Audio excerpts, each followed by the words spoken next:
ঈদের সকাল। দেশে এখন হয়তো নতুন জামার গন্ধে ভরে গেছে ঘর। মায়ের হাতের সেমাইয়ের সুবাস ছড়িয়ে পড়েছে উঠোনে। কিন্তু হাজার মাইল দূরে এক প্রবাসীর সকাল শুরু হয় নিঃশব্দ অ্যালার্মের শব্দে। তার কাছে ঈদ মানে ছুটি নয়, বরং স্মৃতির সঙ্গে লড়াই। নামাজের শেষে ভিডিও কলে পরিবারের হাসি মুখ, তবু স্ক্রিনের এই পারে একটুখানি শূন্যতা থেকে যায়। দেশে রয়ে যাওয়া পরিবারের কাছেও পুরোটা ঈদই অপূর্ণ। টেবিলে একটি চেয়ার ফাঁকা থাকে, সালামির খামে একটি নাম অপেক্ষায় থাকে। ভালো থাকা আর ভালো থাকার ভান, দুটোর মাঝে ভিন্নতা শুধু প্রবাসীরাই বোঝে।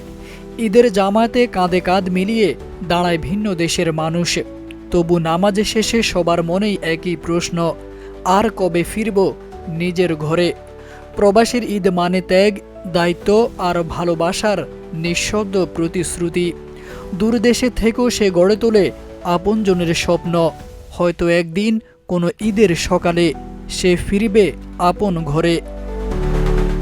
তারেক আজিজ খান, প্রজন্ম 24।